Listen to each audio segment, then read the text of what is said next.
যে তিনটি বিষয়ে জাতিসংঘের সদস্য মহাসচিব হওয়ার জন্য যোগ্য, নাম্বার 1 হচ্ছে নিরাপত্তা পরিষদের ভোট লাগে, সাধারণ পরিষদের ভোটাধিকার লাগে, আপনি জানেন ভাষা জানা দরকার, এগুলো আছে। যেটা বাদ ছিল রাষ্ট্রপ্রধান হওয়া। আজকে কিন্তু তিনি রাষ্ট্রপ্রধান আছেন। আপনারা নিশ্চয়ই জানেন এ পর্যন্ত বর্তমান জাতিসংঘের মহাসচিব, নবম মহাসচিব, তিনি হচ্ছেন অ্যান্থনিও গুতেরেস। তিনি হচ্ছে পর্তুগালের নাগরিক। এ পর্যন্ত এশিয়া মহাদেশের দুজন জাতিসংঘের মহাসচিব পেয়েছেন। একজন হচ্ছেন উথান্ড মায়ানমার, আর একজন হচ্ছে বান কি মুন দক্ষিণ কোরিয়ার। এই দুইজন হচ্ছে দক্ষিণ এশিয়ার মধ্যে মহাসচিব জাতিসংঘের। তৃতীয় জাতীয় সংঘের মহাসচিব হবেন আশা করছি বাংলাদেশের সূর্য সন্তান জনাব ডক্টর মোহাম্মদ ইউনূস।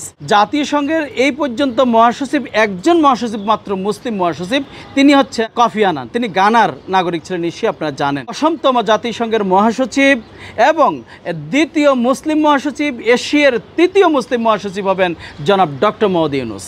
নিশ্চয়ই আপনারা জানেন যে কিছু তথ্য উপাত্ত দিয়ে এই বিষয়গুলো আপনাদের সাথে শেয়ার করছি। আপনারা জানেন যে জাতিসংঘের 6টি অফিসিয়াল ভাষা আছে। তার নিজ দেশের ভাষা ছাড়া তাকে আরও কয়েকটি ভাষা জানতে হয়, যেটি ইতিমধ্যে ডক্টর মোহাম্মদ ইউনূসের আছে। তার মানে একটি শর্তের কারণে এতদিন ডক্টর মোহাম্মদ ইউনূস একজন নোবেল বিজয়ী হওয়া সত্ত্বেও তিনি কিন্তু জাতিসংঘের মহাসচিব হতে পারেননি। সেই যোগ্যতাটি কী?